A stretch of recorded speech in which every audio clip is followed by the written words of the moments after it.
స్వామి అన్నపూర్ణ ఆశ్రమానికి వచ్చారు. రాత్రి ఒక 20 మంది టీం తోటి వచ్చారు. చాలా సంతోషం మాకు.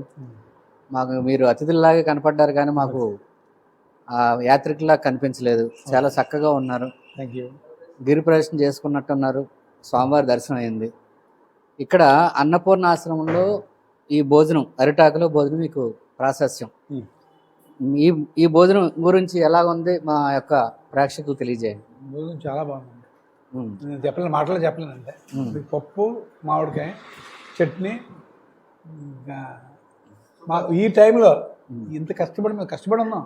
ఇలా తోస్తే నేను కింద పడిపోతాను. ఇప్పుడు ఆ స్టేజ్లో నేను హ్యాపీగా నేను చూడండి చక్కగా తినాలి.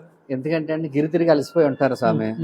కనీసం మంచినీళ్ళు లెగిసి మంచినీళ్ళు తాగుదామన్నా ఓపిక ఉండదు. ఇప్పుడు నార్మల్ డేస్ లో ఇంట్లోనే పప్పు మామిడిగా వండట్లేదు. కరెక్టే. నాకు ఆ టేస్ట్ తెలుసు కాబట్టి నేను చెప్తున్నాను. దాన్ని వండట్లేదండి. ఇంకా నేను చింత చిగురు దొరకట్లేదు, ట్రై చేస్తున్నా. అది కూడా చింతకూర కోసారు మా వాళ్ళు లైన్ లో. మళ్ళీ ఎప్పుడన్నా చింత చిగురు పంపిస్తే అది కూడా ఏర్పాటు చేద్దామండి అందరికీ కూడా. చాలా సంతోషం అండి. పేరు ఈశ్వరరావు.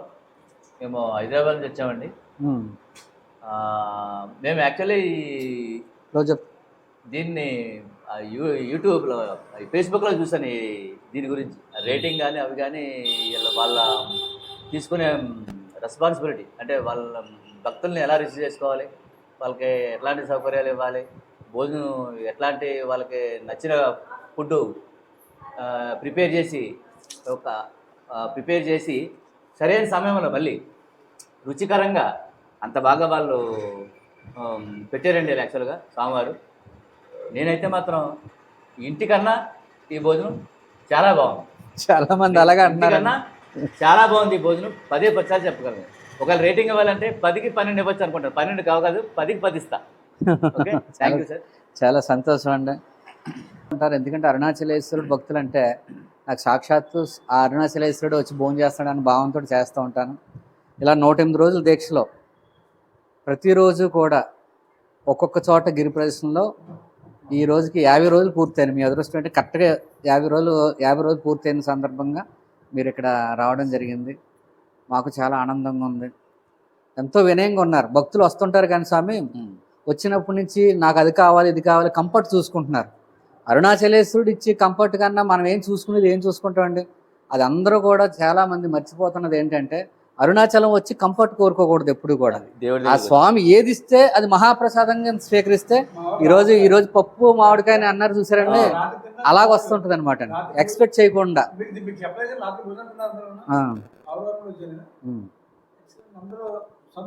చాలండి. అవును,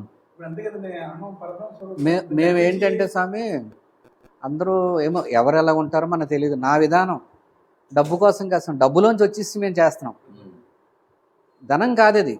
ఇక్కడ ఈ మాట అంటే చూసారండి ఎక్కడా రాదు.